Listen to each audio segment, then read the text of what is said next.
Mantan Presiden Korsel terancam hukuman mati.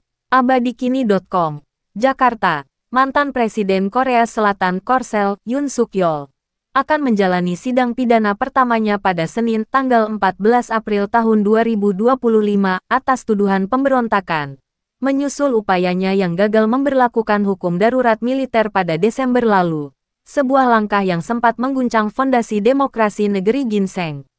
Upaya kontroversial Yoon pada tanggal 3 Desember tahun 2024 untuk menangguhkan seluruh aktivitas politik dan menyensor media nasional melalui dekret darurat hanya bertahan selama 6 jam sebelum dibatalkan oleh mayoritas anggota parlemen dari kubu oposisi.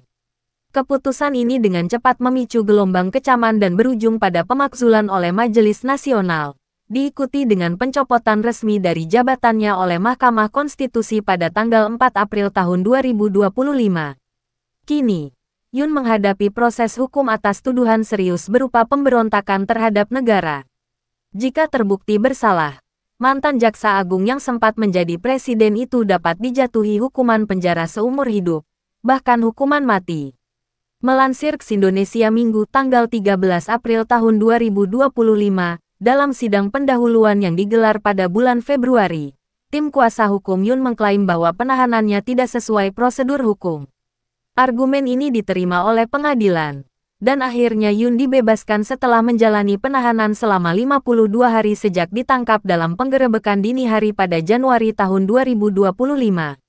Penangkapannya sendiri menjadi catatan sejarah baru. Yoon adalah Presiden Korea Selatan pertama yang ditahan saat masih menjabat. Selama berminggu-minggu sebelum akhirnya ditangkap, ia diketahui menolak kerjasama dengan pihak kepolisian dan kejaksaan. Pada Jumat, pria berusia 64 tahun itu secara resmi meninggalkan kediaman presiden dan kembali ke rumah pribadinya di Seoul. Di sepanjang perjalanan, ia menyempatkan diri menyapa para pendukung yang masih setia. Sekarang, saya kembali menjadi warga negara biasa Republik Korea, dan saya akan mencari jalan baru untuk mengabdi bagi bangsa dan rakyat kita, kata Yoon dalam pernyataan tertulisnya, dilansir AFP. Dengan lengsernya Yoon dari kursi kekuasaan, pemerintah Korea Selatan telah menetapkan jadwal pemilu presiden kilat yang akan digelar pada tanggal 3 Juni tahun 2025 guna memilih pemimpin baru. Sementara itu, pemerintahan dijalankan oleh Presiden sementara Han Duck-soo, yang sebelumnya menjabat sebagai Perdana Menteri. Peristiwa yang menjatuhkan Yoon menandai salah satu krisis politik terbesar Korea Selatan sejak transisi demokrasinya pada akhir 1980-an.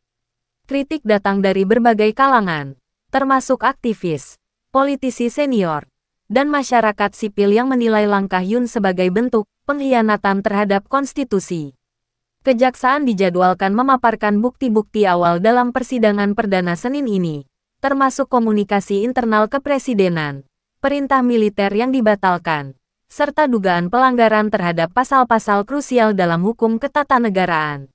Meskipun banyak kalangan mengecam tindakannya, Yoon tetap mempertahankan klaim bahwa ia hanya mencoba menstabilkan situasi nasional yang genting. Namun, bagi para pengkritiknya, tindakan Yoon dianggap sebagai upaya kudeta sipil dengan menyalahgunakan kekuasaan eksekutif.